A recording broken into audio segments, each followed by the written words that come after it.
அன்புக்குரிய தேவனுடைய ஜனங்களே, ஆண்டவராகிய இயேசு கிறிஸ்துவின் நாமத்தினாலே இந்த காலை பொழுதிலே உங்களை நாங்கள் வாழ்த்துகிறோம். இந்த ஆறுதல் வார்த்தையை ஒவ்வொரு நாளும் கேட்கிற உங்களை ஆண்டவர் ஆசீர்வதிப்பாராக. இன்றைக்கான வேத வசனத்தை நாம் வாசித்து தியானிப்போம்.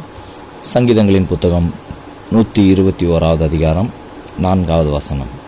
இதோ, இஸ்ரவேலை காக்கிறவர் உறங்குவதும் இல்லை, தூங்குவதும் இல்லை. என கருமையான தேவனுடைய ஜனங்களே, ஆண்டவர் தம்முடைய ஜனங்களை காக்கிறவர். அந்த ஆண்டவர் உறங்குவதும் இல்லை, தூங்குவதும் இல்லை என்று சொல்லி வேதம் நமக்கு ஆண்டவருடைய குணாதிசயத்தை பற்றி மிக அழகாக இந்த இடத்துல எடுத்து கூறுகிறது. ஒரு தாய் தன்னுடைய பிள்ளை விளையாடி கொண்டிருக்கும் போது ஏதாகிலும் வாயில் போட்டுக்கொள்ளுமோ, ஏதாகிலும் விழுந்து விடுமோ, அடிபடுமோ என்று சொல்லி எப்படியாக அந்த பிள்ளையின் மீது ஒரு கண்ணை வைத்து அவர்கள் பார்த்து கொண்டிருப்பார்களோ, என்னதான் வேலையாக இருந்தாலும், அடுப்பங்கரையில் வேலையாக இருந்தாலும், துணி துவைத்து கொண்டிருந்தாலும் அவர்களுடைய கண்ணெல்லாம் அந்த குழந்தையின் மீது தான் இருக்கும். அப்படித்தான் நம்முடைய ஆண்டவரும் நம் மீது ஒரு கண்ணை வைத்து கொண்டு நம்மை பார்த்து கொண்டிருக்கிறார். அவர் ஒருபோதும் உறங்குவதும் இல்லை, தூங்குவதும் இல்லை. ஒருவேளை சில சமயத்தில் ஆண்டவர் நம்மை கண்டு கொள்ளாதவர் போல் நமக்கு தோன்றலாம்.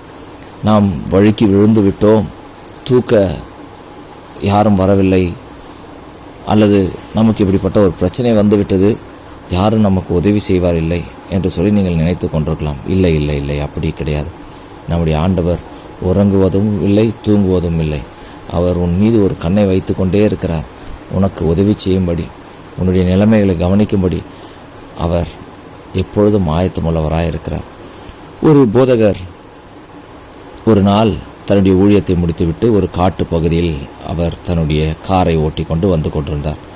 அப்படிப்பட்ட ஒரு சமயத்தில் திடீரென்று அவருடைய கார் விபத்துக்குள்ளாக ஆகி அந்த மலையிலிருந்து அந்த கார் விழுந்து விட்டது.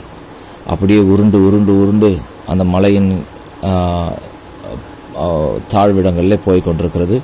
காரிலிருந்து அவரும் வீசப்பட்டார். அவர் ஒரு பக்கம், கார் ஒரு பக்கம் உருண்டு ஓடிக்கொண்டிருக்கிறது. திடீரென்று அவருக்கு ஒரு மரக்கிளை கிடைத்தது. அதை பிடித்து கொண்டு அவர் தொங்கிக் கொண்டிருந்தார். தொங்கிக் கொண்டிருந்த போது ஆண்டவர் அவரோடு பேசினார், மகனே, உன்னுடைய கரங்களை விட்டுவிடு என்று சொல்லி. ஆனால் அவரோ கரங்களை விட மறுத்து விட்டார். சரி என்று சொல்லி அவர் இரவெல்லாம் அப்படி அந்த மரக்கிளையை பிடித்து கொண்டு தொங்கிக் கொண்டிருக்கிறார். எப்படியோ என்னுடைய திறமையினால் நான் பிடித்து விட்டேன், கீழே விழாமல் தப்பித்து விட்டேன், அடிபடாமல் தப்பித்து விட்டேன் என்று சொல்லி. ஆனால் பொழுது விடிந்து பார்க்கிறார், அவர் தரைக்கு ஒரு சில அடிகள் தான் இருக்கிறது. அவர் தொங்கிக் கொண்டு ஆண்டவர் அவரை அப்படியாக காப்பாற்றி இருக்கிறார்.